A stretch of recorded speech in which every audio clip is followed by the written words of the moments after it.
Okay, then we should go. We should get going.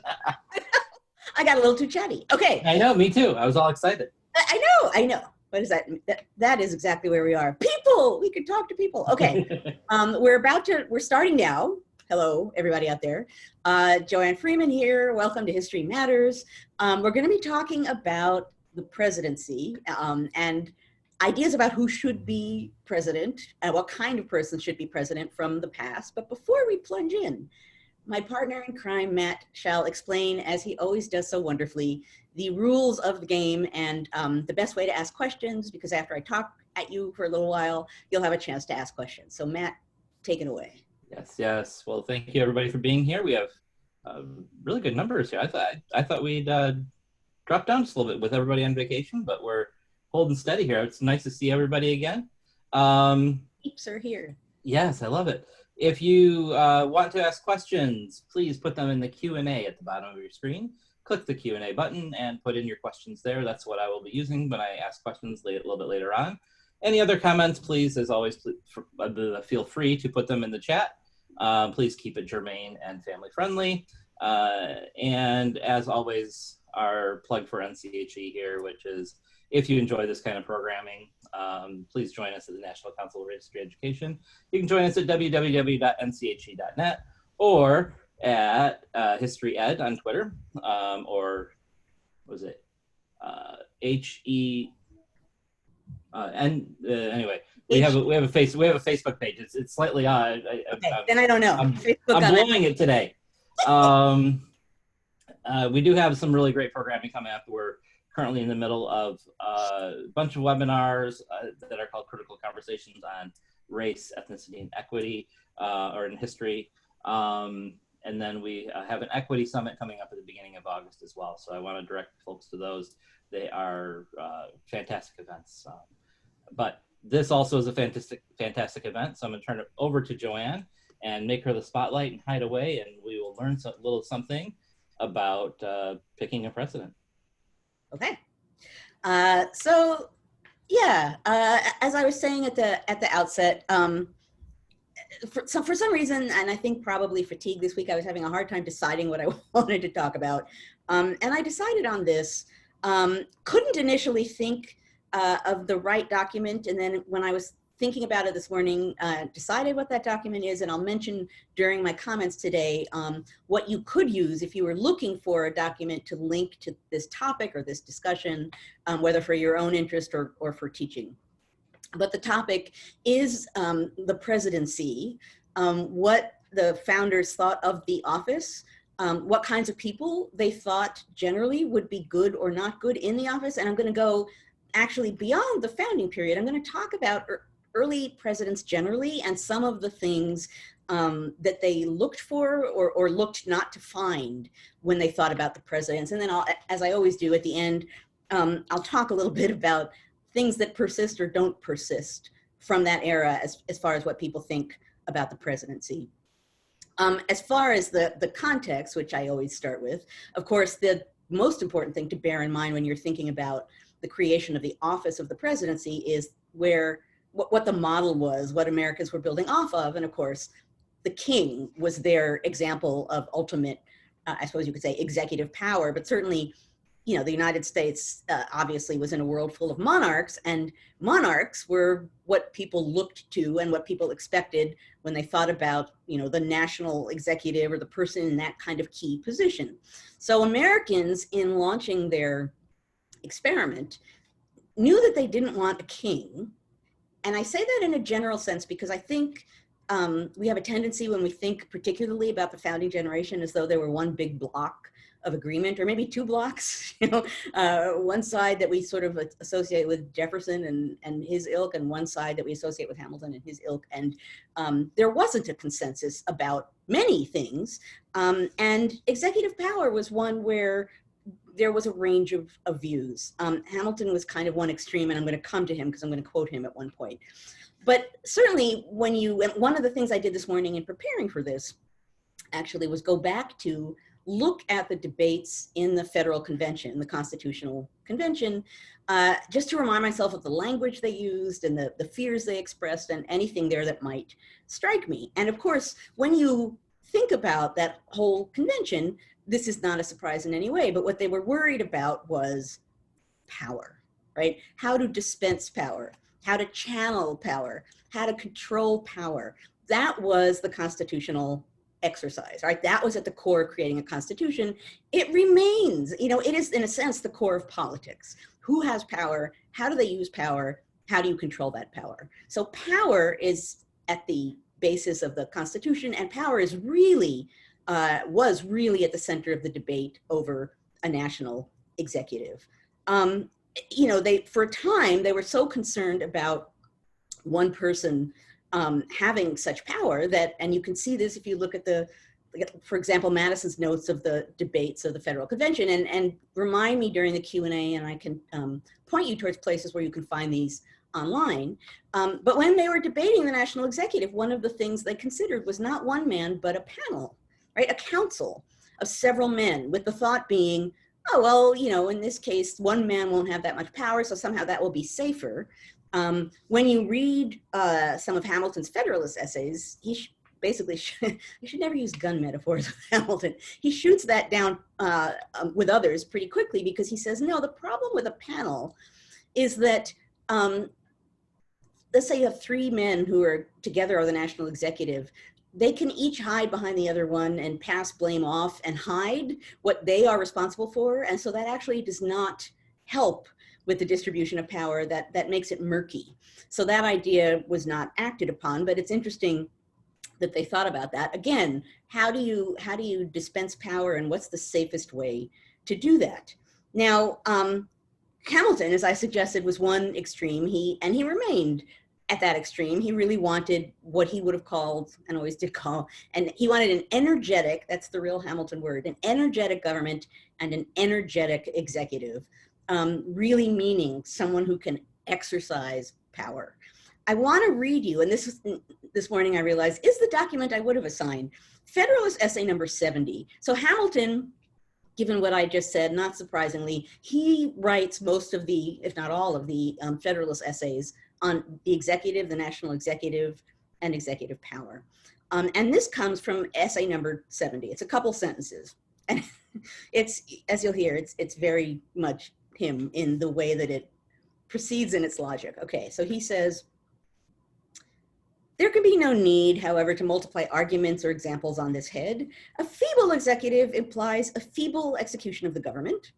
A feeble execution is but another phrase for a bad execution, and a government ill executed, whatever it may be in theory, must be in practice a bad government. And here's the Hamilton sort of segue.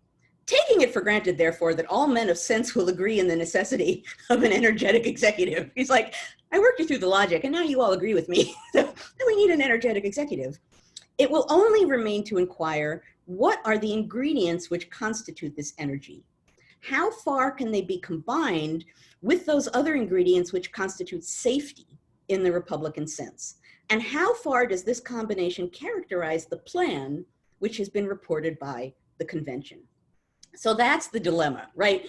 He quickly goes right into, well, we all know, any man of sense knows we need an energetic executive. But that said, then what combination of things will make it powerful enough, but still safe in a republic? And that's the main concern.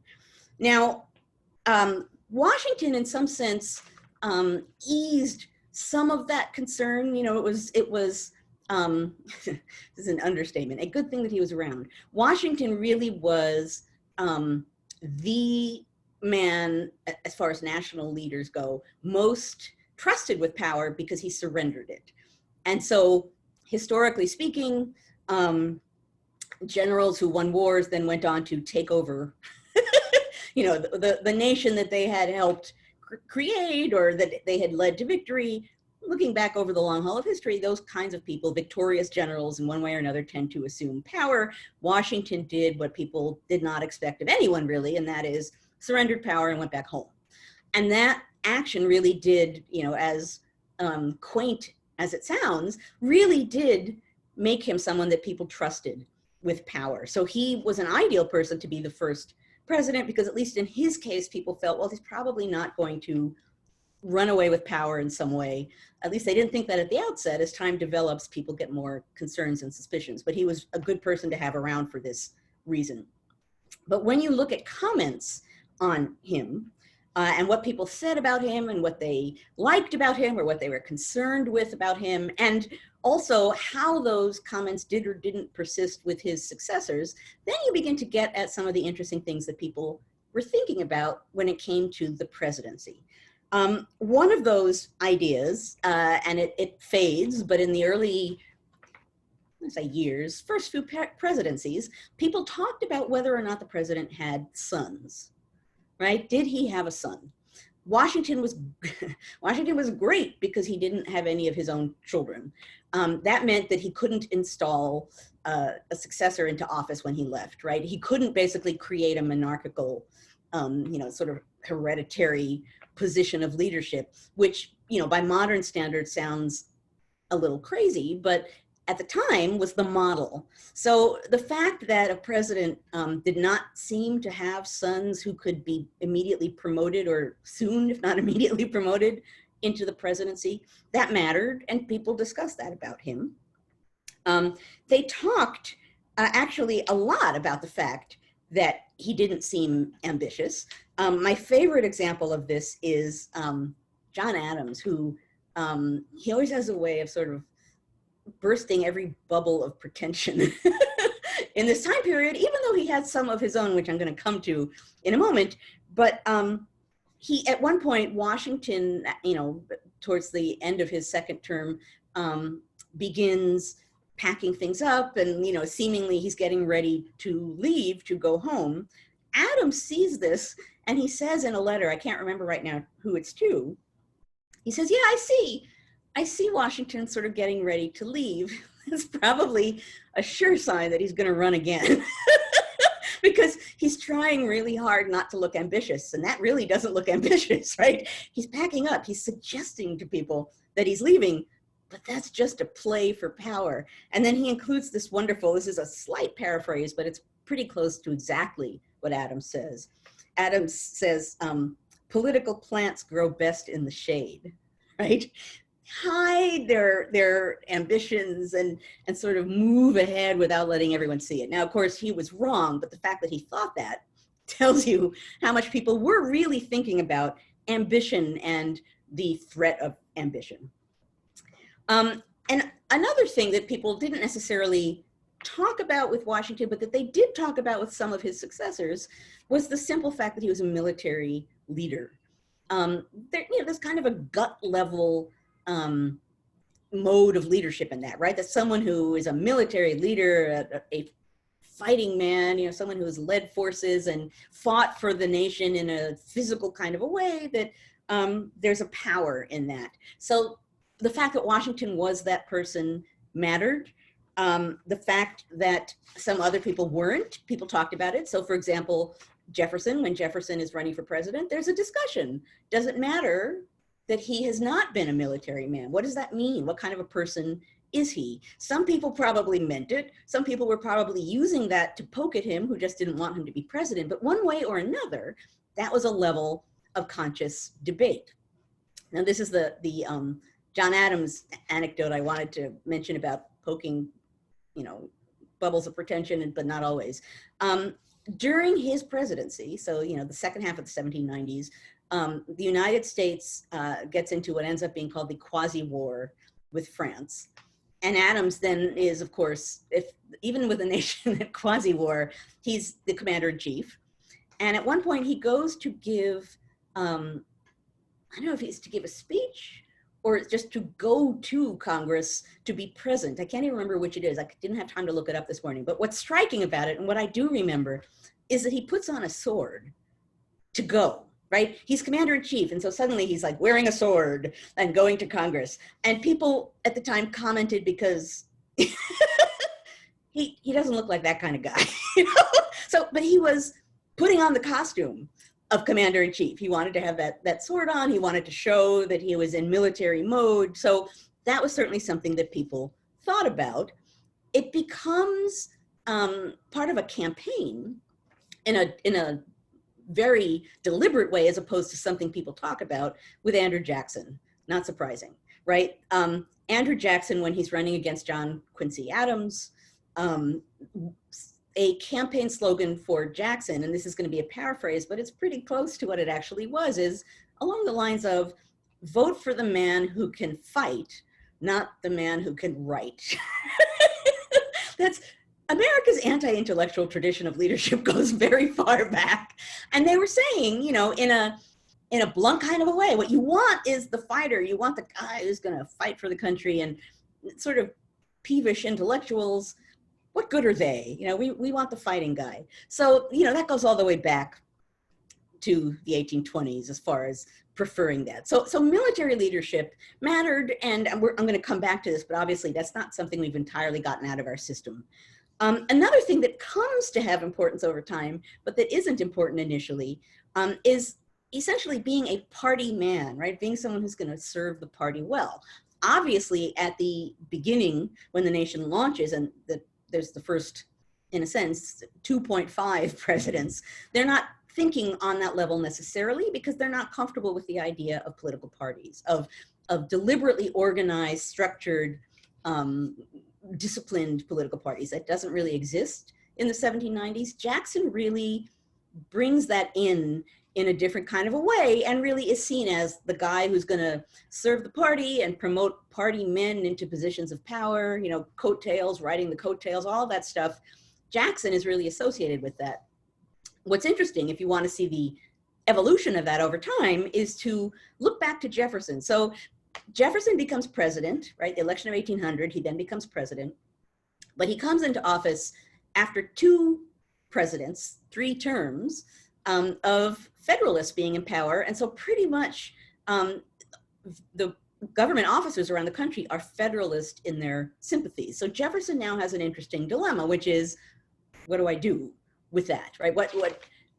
It's not entirely fair that I'm coming in, my politics are different, and everyone in all of these government offices don't agree with my politics. So surely I should be able to displace some of them and put some people in who agree with me. But of course the Federalists immediately pipe up and say, no, like the people in office are totally fit, and you're just kicking them out of office for partisan reasons, political reasons, and that's not right. And there's a debate about this, about what does it mean to be putting people out of office purely for their politics. So you can really see how there isn't an assumption about, of course, there are parties, of course, people in power put other people that agree with them in power. They're still figuring this out at that point, and there's an argument and there's a debate, and it goes on in the public. And Jackson really represents a shift in dynamic. And, you know, now I think we tend to look at that sort of thing and it's slightly, I don't want to say corrupt, but there's something displeasing about it because it's very self-serving in a way, partisan.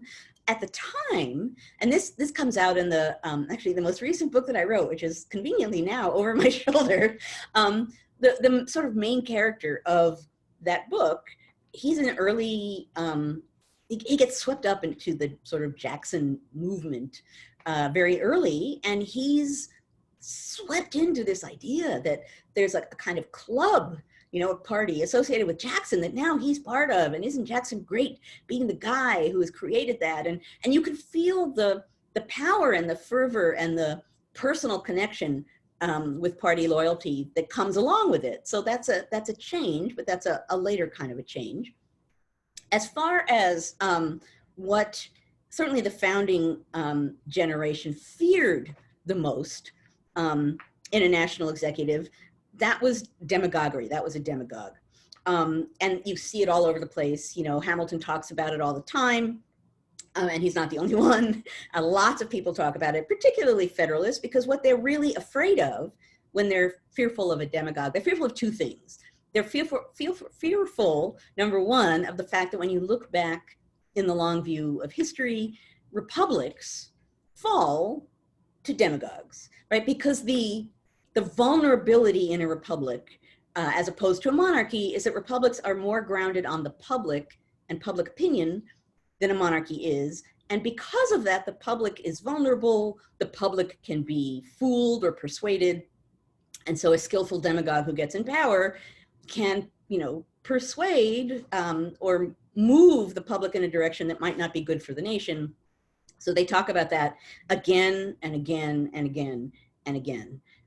They had, in that sense, and particularly those Federalists who were less comfortable with democracy or with democratic government than Republicans were, Federalists had this blunt fear and recognition that in a republic, a demagogue was a risk. Their fear was extreme, as I said, because the popular politics was something that they were highly uneasy with.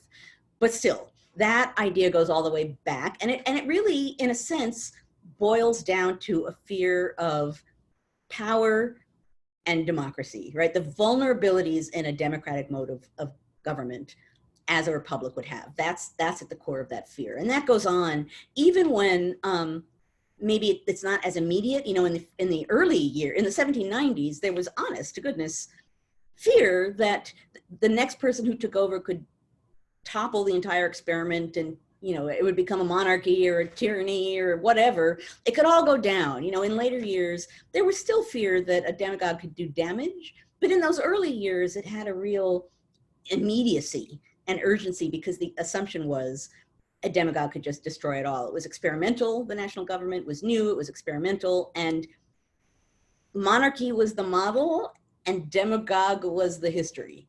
Right, and that's what stood before them, and that's what they were trying to somehow work against in one way or another, in different ways.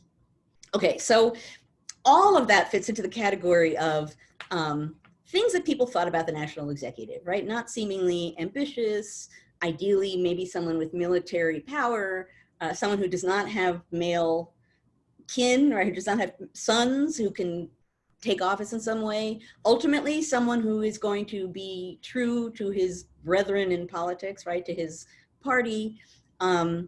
Someone who is not necessarily super skilled in the kind of popular politicking that now we associate with politics. And that sort of segues me into talking a little bit about what persists and what doesn't persist of those phenomenon. And what I just said is one link, right, is that what they might have called demagoguery over the years, in some ways, developed into really the common mode of popular politics, which is that, of course, you appeal to the public, and on a certain level, of course, you pander to the public, right? What do you do during presidential elections? We've come to expect that, you know, politicians, and not just presidents, selling themselves to the public. So in some ways, some of what goes on now that's routine might have seemed like demagoguery to some in the founding period, particularly those who were uneasy with democracy. But of course, there are degrees of that. That is not a fear that has entirely vanished, obviously. There is still, in a system of government that is grounded on public opinion and the popular will, a vulnerability to demagoguery, and particularly skilled demagoguery that is not necessarily true to what the person who's wielding that really wants or is acting towards. So in a sense, that's a thread right through, right? Demagoguery is a threat. We obviously kept in some way the preference, I would say, or certainly the appeal of having a military figure in office. I do think still there's like a gut level appeal of that, like, oh, this person's a fighter, you know, and in some way or another that makes this person a better leader because there's sort of some kind of gut level strength or willingness to risk himself and thus far himself for the nation. I think that has persisted. I think more than anything else, though, what has persisted is the question of power, right? What do we do with presidents and power? Some of the ways in which we've at least tap danced around that in the past has to do with talking about the public good, right? There's a long tradition of presidents, particularly more modern than the founding period, at least gesturing towards the public good, right? The public will, what will serve the nation. And that's a way of saying, you know, yeah, I have a lot of power and I'm going to use it to serve the nation. That may or may not be an honest statement on the part of a president, but that's one way to address the fact that ultimately you're handing over a lot of power to one individual. But in the end, when you're talking about the presidency, you're talking about handing a lot of power to one person, and you're talking about the things you feel that you need to do or have that makes it more possible for you to trust that person. So in a way, I guess what I'm boiling down to here is, as much as we have a system of checks and balances, as much as supposedly different branches are checking each other, there's this squishy sort of subjective thing at the heart of it, and that is trust and power, right? Trust is not hard evidence, right? It's something that's very subjective. And I think that, that is true of democratic modes of government. It's about the public and opinion and trust and all of these things, fairness, that are very hard to pin down. And the fact that they're hard to pin down is why they're so useful. They allow for negotiation and melding and molding things to adapt to circumstance, but they're also vulnerabilities that can be taken advantage of. And I think in that sense, as the founding generation, the framers of the Constitution recognized, the president as a single person with power remains someone who you need to think about as far as questions of trust, as well as questions of how they are or aren't fit for that office. Interestingly about the presidency, and this is somewhat true about other positions, but more so with the presidency, fitness for office, job skills.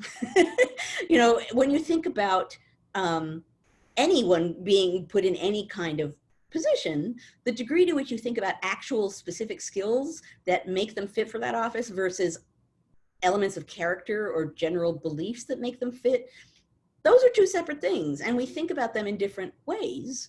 I think that has remained true throughout time, but that's another thing to think about. In the early republic, they weren't putting people in office because they thought this person has the perfect skill to be this kind of representative. They would say, oh, well, this is a man of character who has shown his politics, and I trust this person, and I will just put him into office. People like Hamilton, he showed interest in financial matters, but character, when you look at how people are evaluating people for offices, very often it boils down to character. So that's one of the interesting things about a small r Republican mode of government, about democratic governance, is, as I just said, trust, character, fitness, the popular will. These are all very subjective things that matter enormously, and are why it's so important for us to think really hard about who we assign power to. Okay, I'm going to end there, and I'm not going to forget the mug. Okay, so here's the thing with the mug. I really thought I was out of mugs. For those of you who are new, every week I have a mug that connects with whatever I'm talking about, and I've managed to do that. Is this number 15, Matt? 15, yes. 15. Okay, so for 14 weeks I've managed this, which means I have way too many mugs, but I really thought I had run out, and then I really went digging, and I realized I had a mug that I could adapt, that I hadn't realized its usefulness. So the mug for today. Oh, I love it. It's from Hamilton. Yes. It's the song that George Washington sang when he stepped down from office in Hamilton. I forgot I had this mug. It actually is a mug about Lin-Manuel Miranda's last day performing as Hamilton. I don't even remember how I got that, but that's what it's about. But I'm going to ignore that and pretend like it's just about this. So anyway, I have the mug. I think I have one kind of self-helping mug lurking in there, and I think we're going to be putting stickers on mugs coming up soon. So anyway, I'm shopping for mugs immediately. Oh, that's a great one. And very timely, because last week was the 9th of July, which was his last performance, at least on the mug, it said. That is true. So it's good timing in that way as well. Absolutely. I seem so organized, and I planned it all. You planned that. I know you did. Not at all. Okay, so I'm going to shut up here and turn things over to Matt, who will now look at your questions and pass them along. And we can have a Q&A and a conversation for a little These while. are great questions too. And as always, get your questions in. My standing threat exists, which is if we run out of your questions, you get stuck with mine. So please make sure you get your questions in. We'll try to get as many as we can. When we get more than 10 or 12, we tend to run out of time. So we'll get through as many as we can. So apologies if we don't get to you. Let's start with a teaching question, which is a good one. Federalist 70 is a required document for AP US Gov. Oh, good. I didn't. Do you have any advice for teaching it and other Federalist papers to high school students? Huh. Yeah, that's a tough one. The Federalists aren't necessarily an easy. No, yeah. Well, you know, I tell you one thing I've done before in classes. Because I guess I lead into the Constitution by talking about the Articles of Confederation, and I always say they got something of a bum rap. You know, what a ridiculous government. Government makes no sense.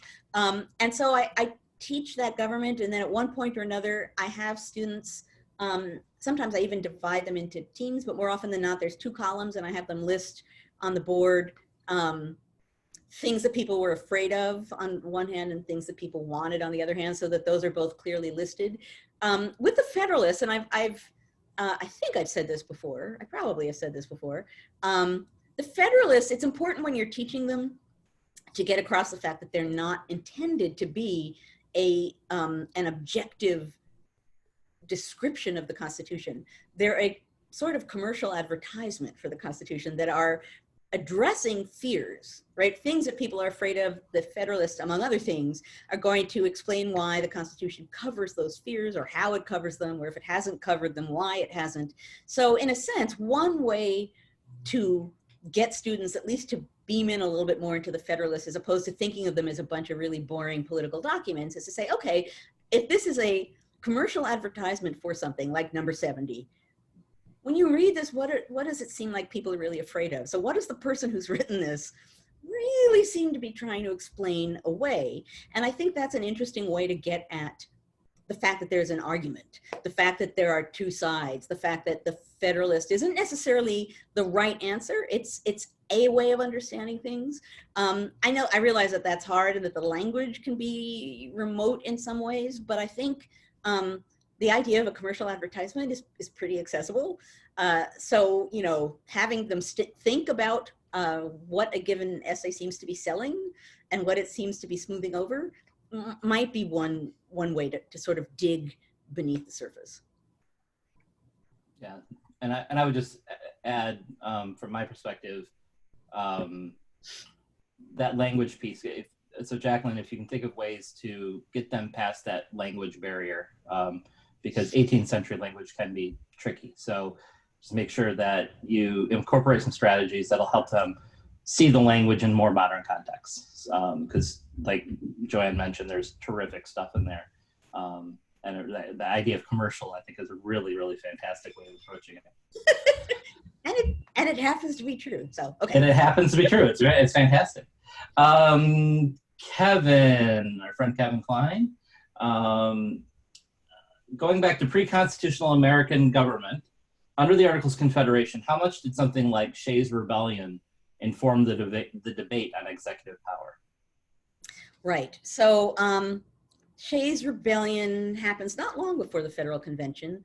And it's essentially, in one way or another, I want to say a tax revolt. It's a revolt by people who try to close down the courts by revolting, by protesting is a better way of putting it.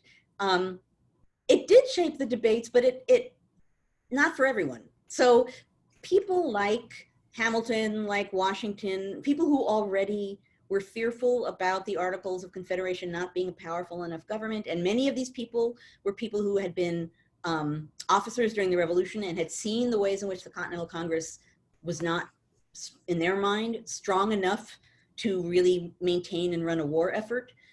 Those people saw Shays' Rebellion as a great example of the reasons why we need to strengthen the government. And so when you look at their correspondence, like if you were to go to the Founders Online database and look at Washington's letters and Hamilton's letters from that period, you'll see them venting about the fact that that's proof about what's needed.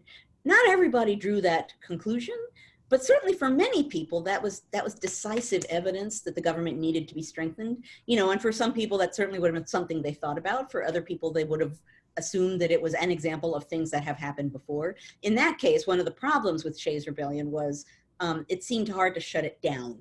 And that became a question. Well, how strong is this government if there's like a local, New England protest going on that's trying to shut down courts and can't be stifled? Because the Congress, the Confederation Congress, doesn't really have the power to do it. And although they've asked state governments to pitch in, state militias to tamp it down, they have no power to order that to happen. So what does that mean about the government that's in power? So certainly Shays' Rebellion raised a lot of questions. For some people with conclusive evidence. For others, it really just became a tool of debate that at least had to be dealt with in the process of talking about empowering or not empowering the government. Martin wants to know, how would the founders have defined the word demagogue? What historical examples did they think of when they thought of demagogues? Okay, so a demagogue, the way that they would have understood it would be someone bluntly pandering to the public, saying anything that needs to be said to get power with no intention of following through on any of it, but just basically lying to get power and then manipulating power once they have it. Hamilton, if you look at, clearly Hamilton, who's like not Mr. Democracy, thought about it a lot. If you look at his letters around the election of 1800 and what he says about Aaron Burr, that will tell you what they were saying about demagogues, because he constantly pointed to Burr as someone who didn't have set views, who didn't have set beliefs, who seemed to say anything that was needed at the moment, who was an opportunist, and who was the precise kind of person who therefore should not be given power. And he says that over and over and over again in one way or another. I'm trying to think of specific examples. I mean, Catiline was someone who comes up over and over and over again as someone, but even, someone like, not a demagogue, but someone like, even Caesar, right, who comes into power and makes Rome changes a republic into something, puts himself in as emperor, changes the way that things work. I guess I would say offhand, here's what I would suggest, and we can talk about this next week. Go to the Founders online database and punch in demagogue. I haven't done this, or demagoguery. And I'd be curious about what comes up or how much comes up. I don't know the answer to this, but it is the #1 fear. It is, if you have access to newspaper databases, like America's Historical Newspapers is the one that I always tend to use, and punch in demagogue or demagoguery, I would be curious, or Catiline, and see what comes up and what's associated with it. This is an assignment that I might give students, right, is to do that and then see when and where that becomes a big fear. Like, is that a really big fear in 1789, 1790? Is there another moment when it becomes a big deal? Does it, does its significance sort of, rise and fall? And if so, why? But that would be an interesting exercise, actually, for a class, although I have no idea if it would work because I haven't done it myself. Well, for those of you who are interested, it looks like Larry put that in chat, so you can click on that while we're talking. Okay. But your reference to Rome actually is a good one, segue into our next question. Carolyn asks, could you comment on the founders' knowledge of the politics of ancient Rome and their ideas of effective government?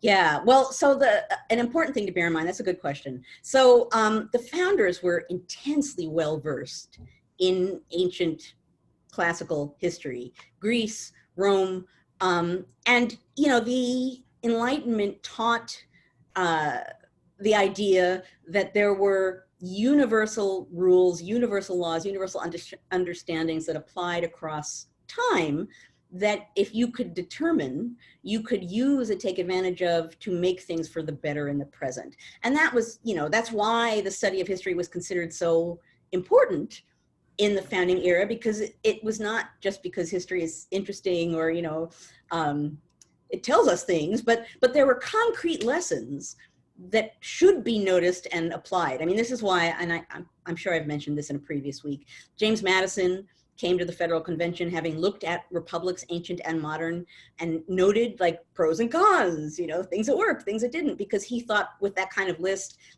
the convention could take advantage of the things that worked well and then avoid the things that didn't. So they're really, really well versed in what happened in Rome and what happened in Greece, to the point that, you know, if you think about all of the pseudonyms used in public writings, newspaper essays, pamphlets, the assumption was that anyone who read those pseudonyms would immediately know, or certainly educated men, and they probably didn't think about women, but a good number of women too, but certainly educated men who saw those pseudonyms would know exactly what they stood for. Ah, this person did this in this way and was loved for this or hated for this, and thus by signing their essay with this person is suggesting X, Y, and Z. So there was an intense familiarity. And, you know, if you are intent on studying this period, really getting into the nuts and bolts of political assumptions of the period, one of the things you want to do is look up who those pseudonyms are to see what statements are being made. But you do also, I mean, one of the things I did in grad school was I took an independent study course looking at the moment in Rome when the Republic became an empire, right? When the leadership and the mode of government changed, and what did that change in what people thought of the ruling figure, and what did that change in the way that people interacted with each other, and what does that say about what the founders were seeing when they looked back at that time period? So it's an excellent question. It's all over the place, and there are a good number of books actually that talk about the impact of the classics on the founders. Carl Richard wrote a recent one. Meyer Reinhold wrote one. If you look up classics and founders in one way or another in a database, you will come up with a whole host of them. But there are a lot of books that talk about this in a really interesting way. And I've had students do that too. I've had students look for classical references. For example, one student looked for classical references in Hamilton's writings and Jefferson's writings, and then tried to see what those references suggested about their politics that either, you know, confirm what we know or maybe suggested more subtleties.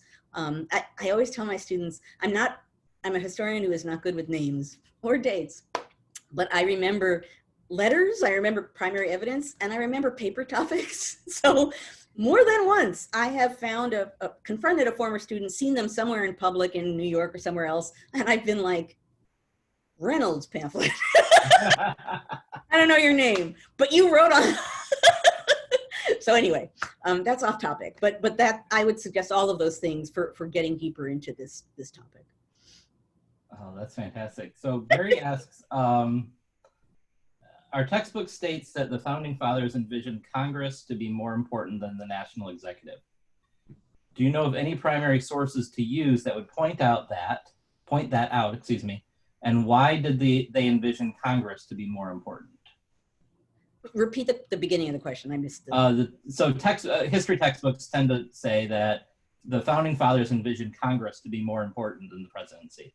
Do you know of any primary sources that would back that up? And why did they envision it that way? Well, I mean, Congress is the most representative aspect of the government, right? And so, you know, when I talk about, sometimes in my courses, I have to condense the whole Constitutional Convention into one lecture. And I talk about a couple of things. I talk about the presidency, as I just did.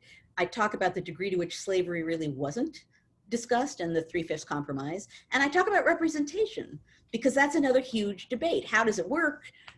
Should small states and big states have the same kind of representation? Should it be by population or by state? So Congress, you know, the people's branch, is meant in a literal way. It is seen as the most representative, directly representative, so direct representation branch of government. And they take that very seriously. They debate it and consider the implications of that in a really interesting way. And a great example of this is, forgive me if I've told this story before, because I can't remember when I talked about Maclay's diary if I did this, so you might hear it again. But at any rate, what's interesting is there's a debate very early on in the government that is in Senator William McClay's diary. He's a senator from Pennsylvania. Robert Morris is his colleague. And they have a debate at one point. Robert Morris is a wealthy man at that point, and they're talking about congressional salaries, right? And Robert Morris stands up and says, I think that members of Congress should be paid as much as we can possibly pay them because they need to be respected by the public. They need to be superior men. They need to be living in a superior way to command the kind of respect. So Congress, it may be representative, but we are above the people. And McClay stands up and says, are you joking? Because we're supposed to be directly representative. So we should be living like the people, right? We shouldn't be above the people. So they're actually debating that kind of simple fact in the first Congress. So they mean representation in a really literal kind of a way. Americans at this point too, believe in petitioning. They believe that they can write to their member of Congress or see their member of Congress and make specific demands that have to be dealt with.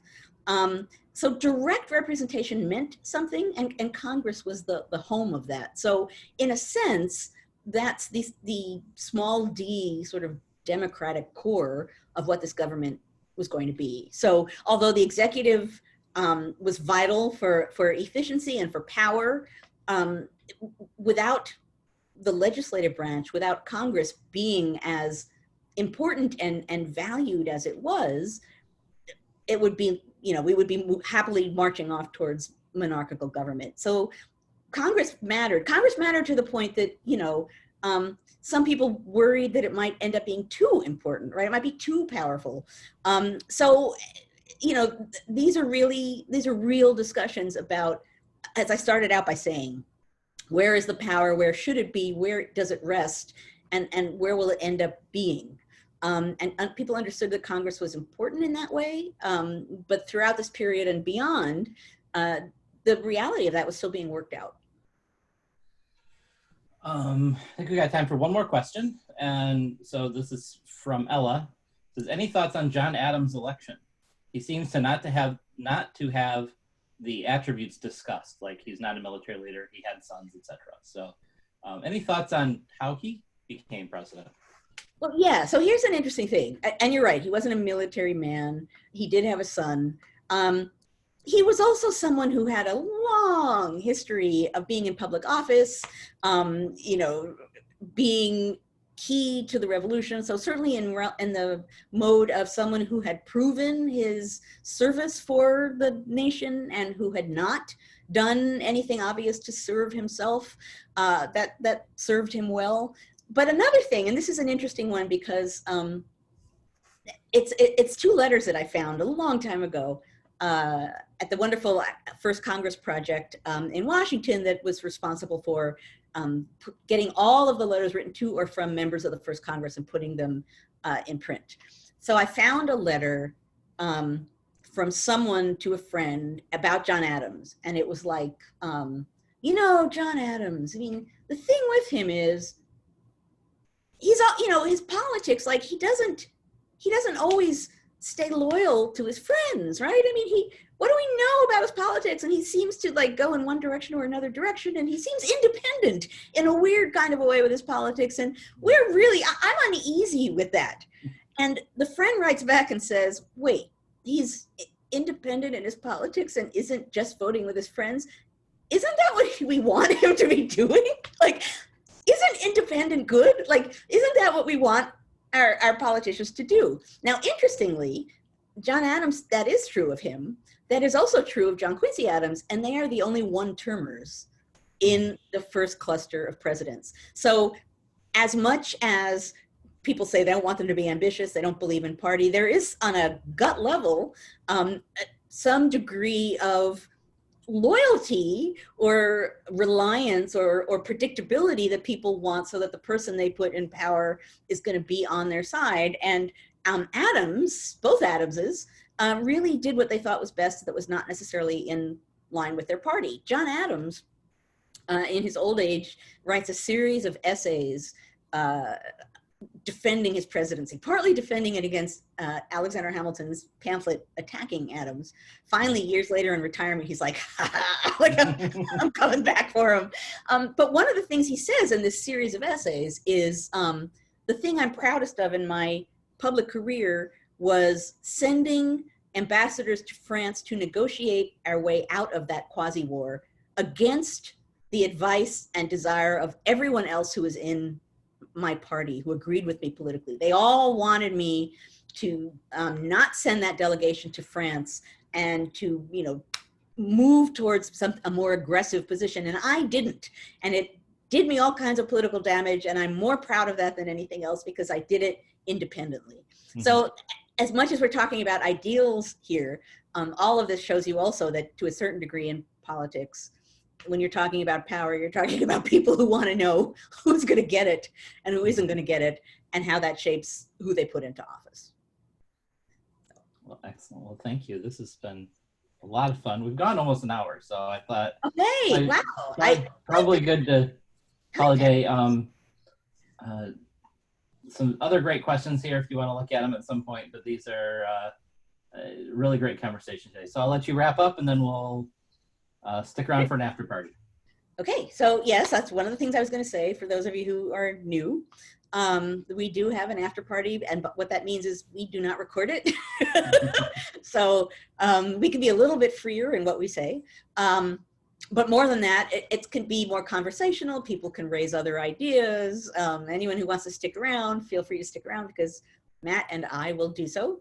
I have not yet decided. Obviously, I couldn't decide what I was going to talk about today. I have no idea what I'm going to talk about next week or what mug I'll use. But come back again next Thursday, 10 o'clock a.m. Eastern Time. More History Matters, and so does coffee. I always try to find a topic that clearly has relevance to the current moment, because part of what I'm trying to do here is show how understanding the past can help us better understand the present. So expect more of the same next week. For those of you who came, thank you very much for coming, and I hope to see all of you next week. All right, thank you so much.